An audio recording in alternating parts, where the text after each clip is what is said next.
wasn't married. That was not a good thing. Then she came to faith in Jesus Christ, and to convert at that time was illegal. So she was arrested and brought to the local magistrate, and they said, just renounce Jesus, we'll let you go. And she said, no, I can't. As certainly as that's a scroll, I'm a Christian. And her father came and said, please, this doesn't have to be a big thing. Just deny Jesus and let's go home. We love you. Don't do this. You have a baby coming into the world. And she said, no, I'm a Christian now. I can't do that. They said, listen, this is going to get serious. They're going to bring in the state magistrates next weekend. And you don't want to be incarcerated when that happens. He said, I'm a Christian, Dad. There's nothing I can do about it. One of her servants, a woman named Felicia, she was a Christian too. And she had become pregnant also. The magistrates came and they said, renounce Jesus or it'll be death. And they said, then it will be death for us. And in that state they had a law that if you were pregnant, they wouldn't put a pregnant person to death because it punished the child. So they waited until she gave birth to the children. And then they said, all right, now you're going to go to the Colosseum unless you renounce it. So they sent her to Rome, and the Colosseum was there, and there was other people that claimed to be Christians, and they were going to be executed. And her father made the journey and said, please, I'm begging you. I've raised you. I've loved you. I've worked hard for you. He was a pagan. He didn't understand. He said, please, your mother loves you. And she handed the baby to her father and said, you need to take care of my child now. And he said, how can you do this? Why are you betraying your mother, your father, your own baby? You're going to die. And she said, as certain as anything is certain, I'm a Christian now, Dad.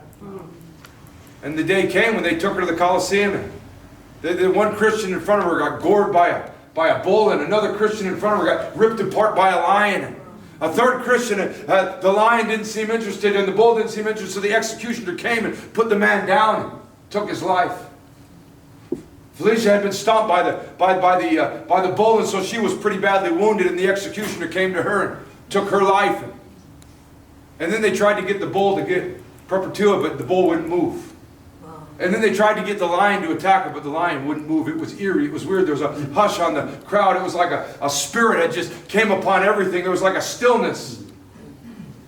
And the magistrate signaled for the executioner to kill her, and he started trembling.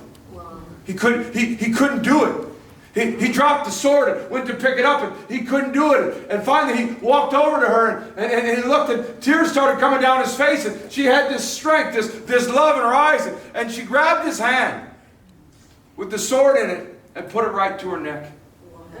And she said, do it. I'm a Christian. I'll go meet my Father in heaven. Wow.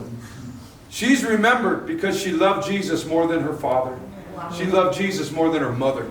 She loved Jesus more than her own baby. Amen. The executioner would take her life. And from that death, there'd be a sanctuary to them.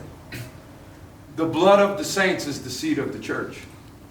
She gave her life, why? To make a public proclamation.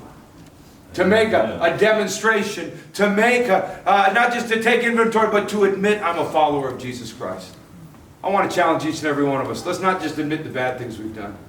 Let's admit that we're followers of Jesus. Amen. Let me pray for you and invite the worship team to come as we prepare to close. Our Father in